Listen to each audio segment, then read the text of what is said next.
So yes students, let's start. ये हमारा fourth test हो रहा है। Actually this is test fourth and हम लोग यहां पर इसका पहला वीडियो रिकॉर्ड कर रहे हैं। सो मैं टेस्ट 4 का फर्स्ट वीडियो रिकॉर्ड कर रहा हूं आप लोग के साथ में। ये शेयर कैपिटल चैप्टर का हमारा टेस्ट 4 है, राइट। सो आइए करते हैं, स्टार्ट करते हैं। फटाफट पार्टिसिपेट करिएगा मेरे साथ में। Interest is allowed by the company on the amount of calls in advance. Interest company allow करती है कॉल्स इन एडवांस पर किस रेट से अलाउ करती है?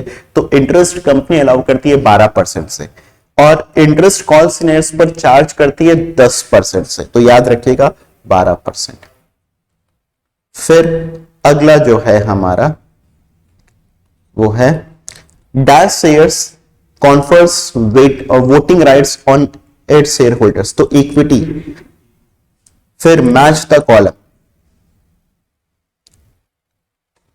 मेरे हिसाब से यहां पर एक प्रोसेस दिया हुआ, match the column, subscribe share capital, authorise share capital और इशूड शेयर कैपिटल। तो पहले क्या आता है आपका ऑथराइज, फिर आता है आपका सब नहीं, ऑथराइज के बाद में फिर आता है ऑथराइज्ड, फिर इशू, फिर सब्सक्राइब। मतलब पहले जितना ऑथराइज्ड है, जितना मैक्सिमम कैपिटल है, फिर जितना कंपनी ने इशू किया है, फिर सब्सक्राइब। तो फिर BCA, यही सही ऑप्शन हुआ। तो बेसिकली हमारा कैसे करके दिया हुआ है,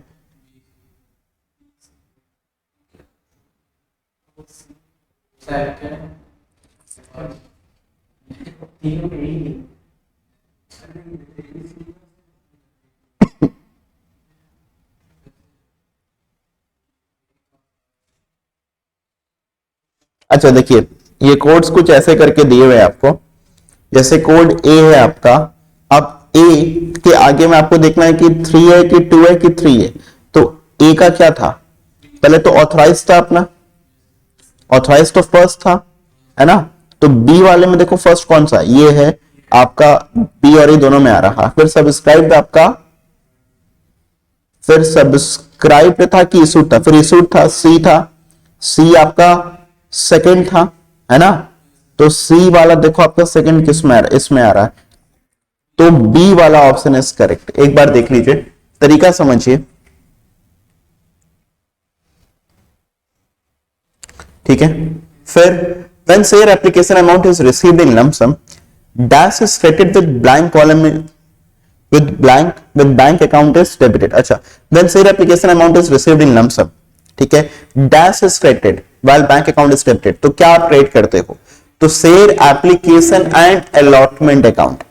यहां पर आप एक कंबाइंड अकाउंट बनाते हो जब आपको पूरा का पूरा पैसा एप्लीकेशन के समय रिसीव हो जाता है। फिर मैंने आपको सिखाया था, आपको बताया है, क्या बताया है कि आप एक कंबाइंड अकाउंट बनाते हो एप्लीकेशन एंड अलॉटमेंट का। तो share application and allotment account is credited, ये खाता हमारा क्रेडिट होता है। फिर XYZ called first call money of ₹3 per share on its 50,000 shares. A shareholder holding 2,750 shares failed to pay the amount. How much amount will be due on first call? How much amount will be due? अच्छा, due कितना होगा? तो due तो आपका पूरा ही होगा। Receive पूछता तो फिर रिसीव में आप 50,000 में से 2750 माइनस करके फिर बताते इंटू 3। मगर ड्यू कितना होगा? तो ड्यू तो आपका पूरा ही होगा। ड्यू में आंसर है आपका 1,50,000। फिर an amount payable on shares can be received in installments by the company. What is the first installment called? First installment call. तो फर्स्ट इंस्टॉलमेंट आपका कहलाता है application, allotment, first call, second call. देखो, first application, फिर allotment, फिर first call, फिर second call. फिर issue and allotment of a shares of selected group of persons privately and not to the public in general through public issue is known as private placement of shares, right. फिर financial statements are presented by directors to a shareholder at every financial statements जो हमारे बनते हैं ना students, ये basically क्या होता है, ये डायरेक्टर्स प्रेजेंट करते हैं शेयर होल्डर्स को at every annual general meeting. ये याद रखिएगा, नोट कर लीजिएगा। फाइनेंशियल स्टेटमेंट्स जो है डायरेक्टर्स को दिखाना होता है। डायरेक्टर्स कौन होते हैं? डायरेक्टर्स वो होते हैं कंपनी को मैनेज करते हैं, कंपनी को चलाते हैं। शेयर होल्डर्स कंपनी के मालिक होते हैं। तो बेसिकली जो डायरेक्टर है उसने बिजनेस किया, उसने बिजनेस को चलाया, और वो किसको दिखाएगा? इसका रिपोर्ट किसको दिखाएगा? फाइनेंशियल स्टेटमेंट आकर किसको दिखाएगा? शेयर होल्डर्स को दिखाएगा। शेयर होल्डर्स जब मिलते हैं तो फिर उसको हम लोग क्या कहते हैं? उसको हम लोग कहते हैं एनुअल जनरल मीटिंग। क्या कहते हैं उसको? Annual general meeting. फिर नेक्स्ट है हमारा, a company took a loan of ₹1 lakh and paid interest of ₹10,000 for this year at the rate 10% per annum on loan amount. The interest will be shown under dash head. अब आप लोग बताओ interest हम लोग कौन सा हेड में दिखाएंगे? फाइनेंस कॉस्ट में दिखाएंगे, एम्प्लॉय बेनिफिट एक्सपेंस में दिखाएंगे, रेवेन्यू फ्रॉम ऑपरेशंस में दिखाएंगे, नन ऑफ दीज। कहां पर दिखाएंगे? कंपनी ने इंटरेस्ट का पेमेंट किया है,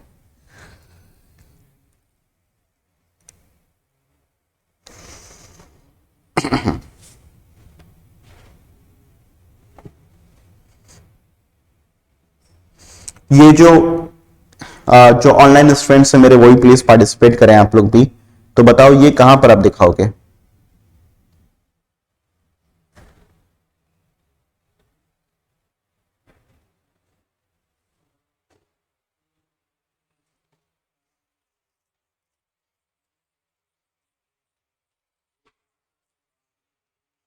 हाँ जी,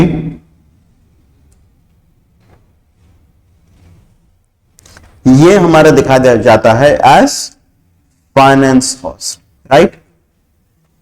फिर नेक्स्ट आते हैं हम लोग,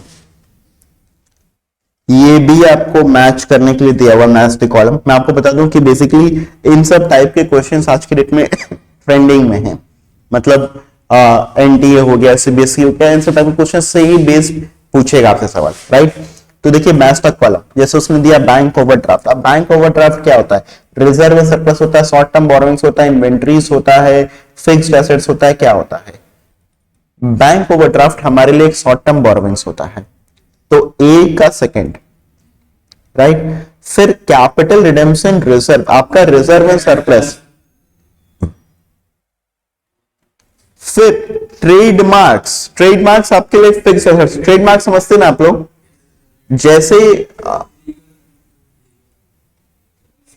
जैसे रिलायंस का अपना एक लोगो, जैसे एप्पल का अपना एक फेमस एक लोगो है, एक ट्रेडमार्क है कि नहीं? आप कैसे समझते हैं कि ये फोन एप्पल का है? उसके ट्रेडमार्क को देख करके, राइट।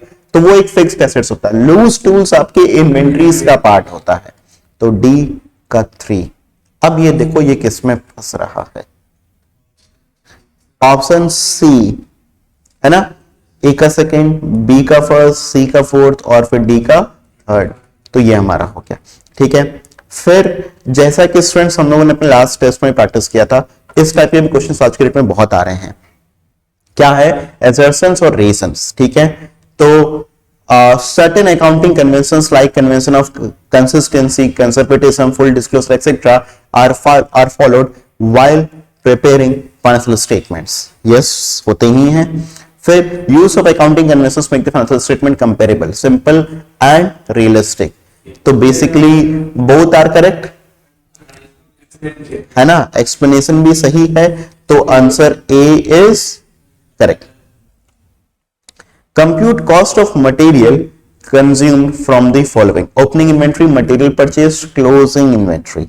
तो आपको तो ये सिंपल ही है, opening plus material purchase minus closing. तो 5 + 40 - 6 39 लाख, ठीक है। Which of the following is included under income head? ठीक है, इनकम, अदर इनकम हेड। तो purchase of stock, sale of stock, interest received others में आता है, राइट। स्टूडेंट्स थोड़ा सा ब्रेन अप्लाई करना है बस, राइट। फिर calculate revenue from operations from the following. अच्छा, ये बेसिकली मैं देख रहा हूं कि इसमें शेयर्स के अलावा भी कुछ क्वेश्चंस हैं, ठीक है। तो जैसे इसमें है sales return, sales of scrap, dividend received, interest on fixed deposits. ये है आपका calculate revenue from operations from the following. तो रेवेन्यू फ्रॉम ऑपरेशंस निकालना है, निकाल लेंगे क्या हम लोग? निकाल लेंगे। रेवेन्यू फ्रॉम ऑपरेशंस तो आपका क्या होगा? Sales minus sales return. तो सेल्स कितना है?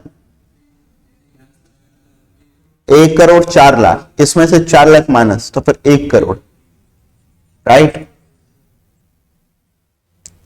फिर नेक्स्ट है हमारा, from the following information you are required to compute profit after tax, ठीक है। Revenue from operations, cost of material consume, purchase of stock in trade, employ salary, tax rate है आपका 50%। अब बहुत ध्यान सुनना बात को, आपको पहले तो प्रॉफिट निकालना है। प्रॉफिट निकालने के लिए आप क्या करोगे, अपने रेवेन्यू फ्रॉम ऑपरेशंस जो कि है 80 लाख, उसमें से आप लेस कर दोगे कॉस्ट ऑफ मटेरियल कंज्यूम्ड को, कितना है 10 लाख। अच्छा सुनो, आपको एक और चीज थी, अब हम purchase of stock in trade, ये भी लेस करना पड़ेगा।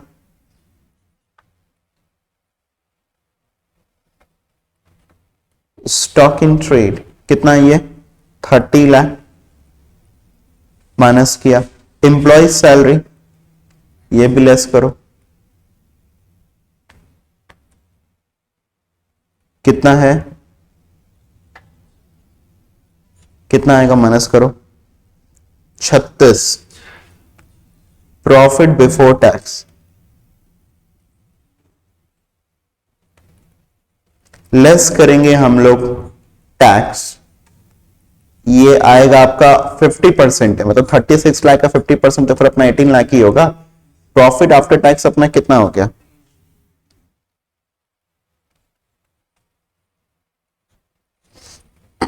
₹18 lakh, right? A company is to disclose all the information in statements, annual report, accounts book, none of these. Statements का मतलब ये financial statement.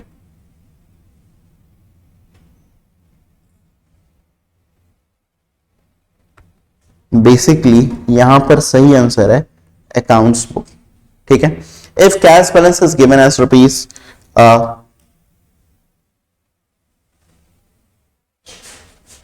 just a second,